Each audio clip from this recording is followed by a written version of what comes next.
18 साल की नौकरानी हर रात मेरा मसाज करती। रात होती तो कहती कि दीदी मुझे अपने पास सुला लो। मैं भी बेसहारा लड़की समझकर अपने पास सुला लेती। लेकिन आहिस्ता आहिस्ता वह नौकरानी मेरी दोस्त बन गई। अब मैं बेफिक्र होकर लेटी रहती थी, क्योंकि मुझे भी अब उसके बगैर नींद नहीं आती थी।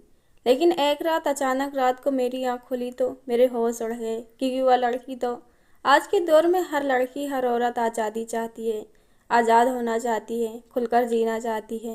वह ऐसी आज़ादी चाहती है जिसमें वह अपने फैसले खुद ही ले सके। ऐसी आज़ादी जिसमें औरतों को घुट घुट कर मरना ना पड़े, जिसमें उसे अपने पति अपने भाइयों से एक एक चीज़ की इजाज़त ना लेनी पड़े।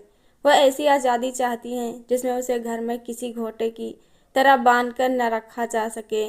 औरत को ऐसी आज़ादी चाहिए जिसमें वह अपने मर्जी से बाहर जा सके। वह चाहती थी कि उसे खुद किसी को जवाब न देना पड़े। वह खुद इंडिपेंडेंट करना चाहती है, वह नौकरी करना चाहती है, वह कमाना चाहती है ताकि वह अपने खर्चे खुद उठा सके।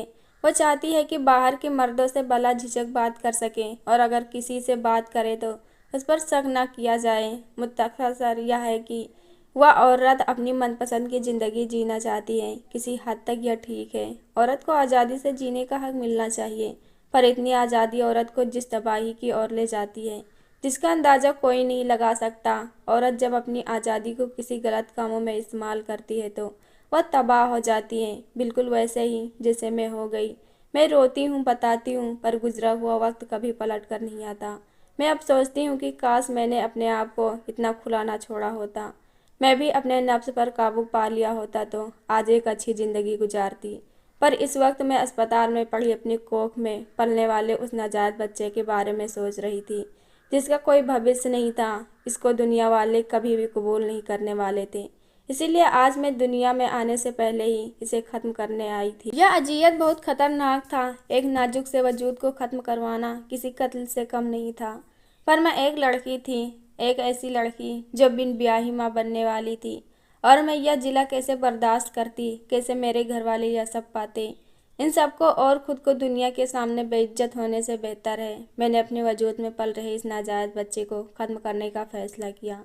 आज मैं जिस मुकाम पर थी, जिस तकलीफ़ से गुजर रही थी, इसमें सिर्फ मैं ही गुनहगार नहीं थी, बल्कि मेरे घर वाले भी बराबर के हिस्सेदार थे। खास करके मेरी माँ, जिसके पास मेरे लिए कभी वक्त ही नहीं था, जो मुझे पैदा करके ऐसे भूल गई जैसे मैं कभी थी ही नहीं। मेरी माँ का ताल्लुक़ एक अमीर घराने से था और वह आज़ाद ख़यालात की थी। मेरी माँ ने मेरे नाना का शुगर मिल का बिजनेस संभाल कर रखा हुआ था। जब मेरी माँ मेरी उम्र की थी तब उसे उस वक्त अपने ड्राइवर को मोहब्बत हो गई थी। ड्राइवर की ना एक दिन और खुददारी मेरी माँ को भा गई। माँ जिद्दी किस्म की लड़की थी, वह जो सोच लेती थी वही करती थी।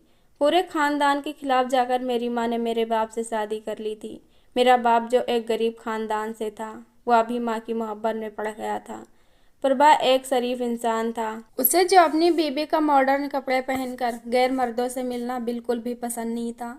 जबकि माँ तो उस माहौल की आदी थी। उसे अपने बिजनेस मीटिंग में जाना होता था। वह अपनी ज़िंदगी और अपना रहन सहन नहीं छोड़ सकती थी। मेरे बाप की जो मोहब्बत थी, उसके नतीजे में मैं पैदा हुई। माँ अभी बच्चे नहीं चाहती थी। अपनी लाख कोशिशों के बावजूद मुझसे छुटकारा नहीं पा सकी और शादी के 1.5 साल बाद मैं पैदा हो गई। पर अब तक माँ अपनी इस शादी से और मेरे अब्बू से बुरी तरह से ऊब चुकी थी। उसे मेरे अब्बा की रोक टोक और पाबंदियाँ बिल्कुल पसंद नहीं थी। वह अब्बा की खातिर घर नहीं बैठ सकती थी, जो उन्होंने अब्बा को पहले ही बता दिया था। पर अब्बा को लगा कि शायद माँ अपनी मोहब्बत में एक घरेलू बीबी बन जाएगी। पर यह अब्बा की एक गलत सोच थी। जिस बिजनेस पर माँ ने इतना वक्त लगाया था, वह इसे इतनी आसानी से नहीं छोड़ सकती थी। मैं पैदा हो गई थी, पर माँ ने मुझे पालने से इनकार भी कर दिया था। वैसे भी प्रेगनेंसी के दौरान उनके बिजनेस को काफ़ी नुकसान हुआ था। वह बहुत सारी मीटिंग अटेंड नहीं कर पाई थी और अब वह घर में नहीं बैठ सकती थी। अब्बा ने मुझे पालना चाहा, पर वह मुझे संभाल ना सके। मैं चंद महीनों की थी, जबकि मुझे माँ की तवज्जो की ज़रूरत थी। जबकि माँ तो मुझे दिन में मुश्किल से आधा घंटे संभालती थी। दोनों के बीच की टेंशन बढ़ती गई और झगड़े खत्म ना हुए, और आखिर में माँ ने अब्बा से तंग आकर तलाक ले लिया और मुझे भी अपने अख्तियार का इस्तेमाल करते हुए अपने पास रख लिया। अब्बा भी अपने उस दिन के बाद से कभी भी वापस नहीं आया था और मेरे इस बर्बादी में अब्बा भी बराबर का हकदार था। वह मुझे भूल ही गया, उसने कभी पलट कर खबर ही ना ली और मैं जैसे तैसे करके नौकरों के हाथों में पलती बढ़ती गई। मैं 6 साल की थी जब नाना भी इस दुनिया से रुखसत हो गए। पहले बात तो मुझे अपने पास लिटा लिया करते थे, मेरा ख्याल रखते थे, मुझे कहानियाँ सुनाते। मुझ पर किसी बड़े का साया न था, पर अब हुआ भी नहीं रहा था। मैं बिल्कुल अकेली हो गई थी, मेरा कोई बहन भाई नहीं था और नाना के गुजर जाने के बाद और भी बिजी रहने लगी थी। अब तो वह मुझे कई कई दिन तक नज़र भी नहीं आती थी। आया मुझे पाल रही थी।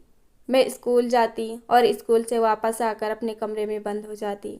इसी वजह से मेरी कोई दोस्त नहीं थी, कोई सहेली नहीं थी, मुझे बात करना ही नहीं आती थी। और एक रोज़ जब माँ मुझसे मिलने आई तो मुझे उनसे माँ की मोहब्बत ही नज़र न आई। मुझे वह वजूद बहुत अजनबी लगता था। मैं अपने माँ की निस्बत बहुत डरी सहमी हुई लगती थी। जब मुझे महसूस हुआ कि वो परेशान हो गई, उस वक्त भी माँ को सिर्फ अपनी सोच थी। वह नहीं चाहती थी कि मेरी डरी सहमी हुई आदत से उसके अपने फील्ड में बेइज्जती हो। एक दफ़ा माँ ने मुझसे पूछा कि तुम्हें क्या चाहिए। मैं अकेली थी और उस वक्त छोटी भी थी।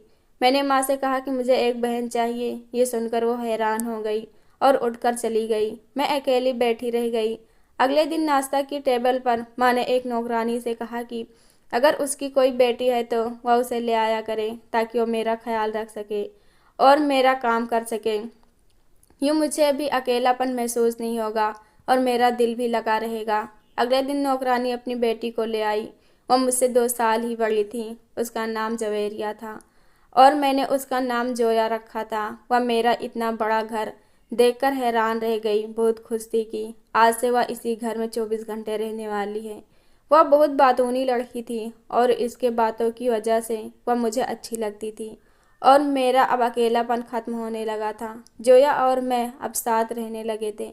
मैं स्कूल जाती तो वह पीछे से मेरा सारा काम कर दिया करती थी। वह स्कूल नहीं जाती थी, मैंने उसे घर में ही अपने साथ पढ़ाना शुरू कर दिया। मैं इसे इंग्लिश सिखाती और मैं अक्सर जानबूझकर अपने कपड़े बड़े साइज के ले लेती और फिर उसे दे देती। वह बहुत खुश होती थी और मेरा हर तरह से ख्याल रखती थी। कम उम्र होने के बावजूद भी वह बहुत समझदार लड़की थी। वह मुझे अपनी छोटी बहन के जैसे समझती थी।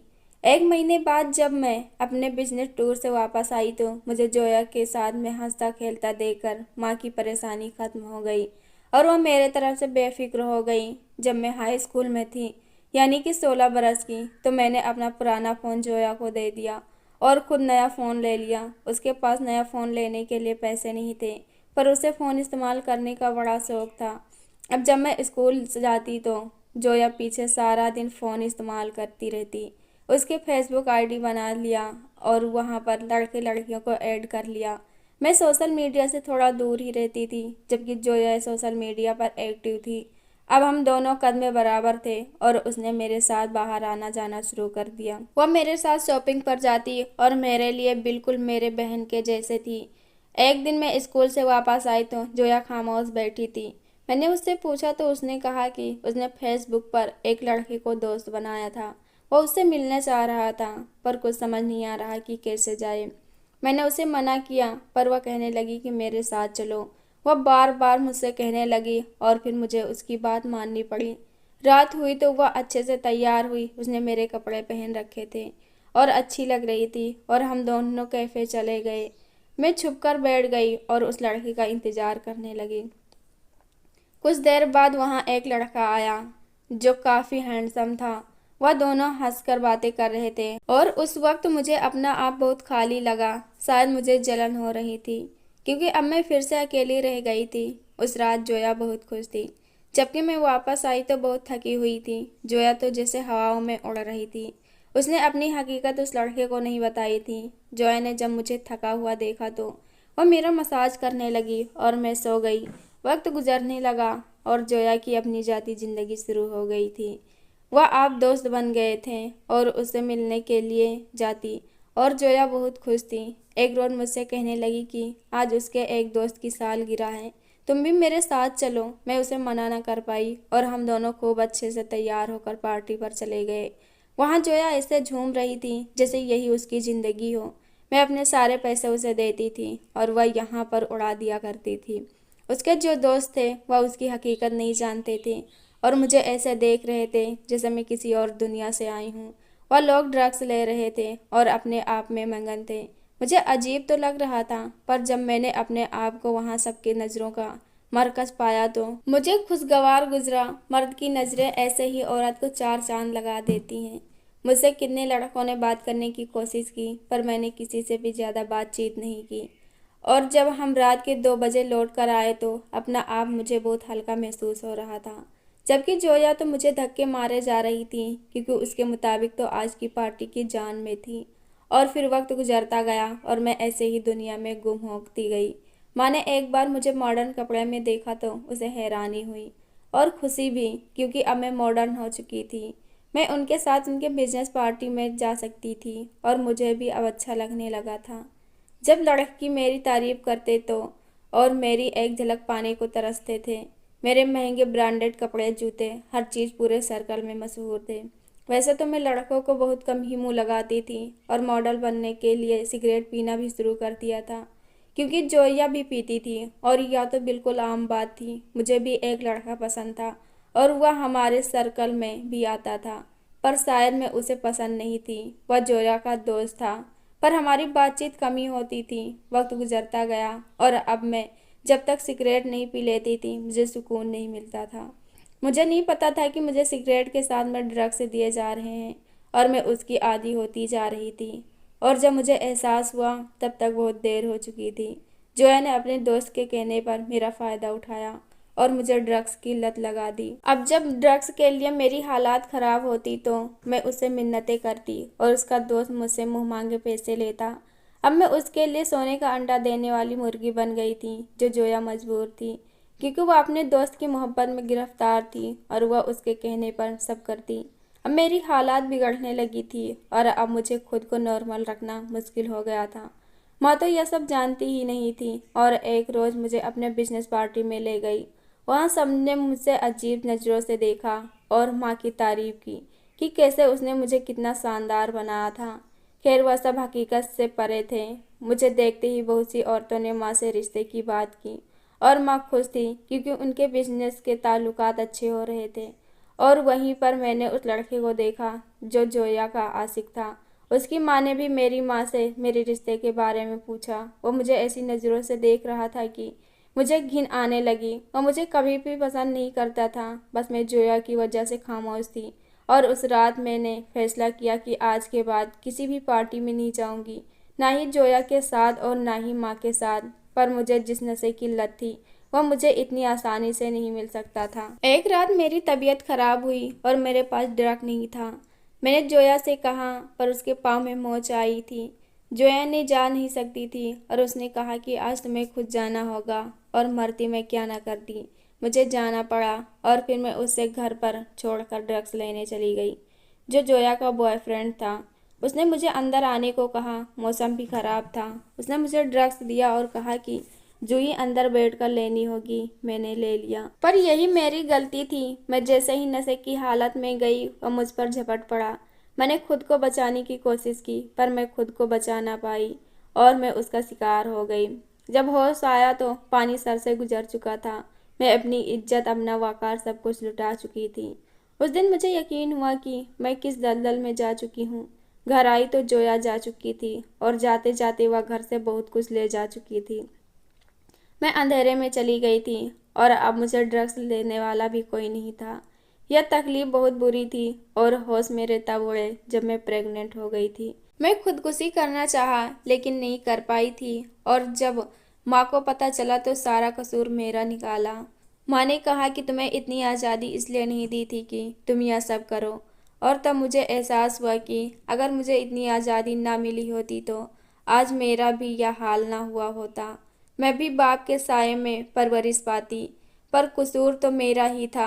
माँ को लगता था कि मैं अपनी खुशी से किसी के साथ में सोई हूँ, पर मैं नहीं जानती थी कि मेरे साथ में क्या हुआ था और मैं किस तकलीफ से गुजरी थी। पर मुझे अस्पताल ले गई थी। वह मेरा आभूषण करवाना चाहती थी ताकि उसने इज्जत पर कोई आँच न आए। अस्पताल पर लेटर बेड पर मेरे दिल में अजीब सा डर पैदा हुआ। मुझे इतने गुनाह किए हुए थे, पर मैं किसी मासूम का कत्ल नहीं कर सकती थी और यही वक्त था जब मैंने सोचा कि बस अब मुझे खुद को संवारना है। मैं खामोशी से अस्पताल से निकल आई और एक अनाथ आश्रम में रहने लगी। अपनी गलतियों पर पछतावा हो रहा था, पर अब क्या कर भी सकती थी। 9 महीने बाद जब मैं माँ बनी तो बदकिस्मती से मेरा बच्चा नहीं बच सका। शायद वह इस दुनिया की जिल्लत कबूल नहीं कर सकता था। मैं आज़ाद हो गई थी, पर मैंने अपने आप को रोक लिया, लेकिन मेरे लिए बहुत मुश्किल था ड्रग्स से अपनी जान को छुड़ा पाना, और इसी वजह से मेरा बच्चा नहीं बच सका। और मैंने खुद को संभाल लिया और यह समझ आ गई थी कि औरत कहाँ पर महफूज रहती है। मैं एक एनजीओ से जुड़ गई। मैंने ऐसी लड़कियों को सहारा दिया जिनका कोई नहीं था। मैंने ड्रग्स के खिलाफ एक मुहिम छोड़ी और मैं कुछ सालों बाद जानी मानी एक हस्ती बन गई। मेरी माँ ने मुझसे माफ़ी मांगी, मुझे जोया मिली जो अब पागल हो चुकी थी। उस लड़के ने उसके साथ धोखा किया था, मैंने उसका इलाज करवाया। लोगों को और लड़कियों को अपने हुदूद से बाहर निकलने से मना करती हूँ। औरत तब तक महफूज है जब तक वह चार दीवारी के अंदर है, वरना तो उसे बर्बाद करने के लिए पूरी दुनिया तैयार है। दोस्तों, यह कहानी कैसी लगी कमेंट बॉक्स में ज़रूर बताएं। वीडियो को लाइक करो, चैनल को सब्सक्राइब करो। हम ऐसी कहानी आपके लिए लाते रहेंगे। धन्यवाद।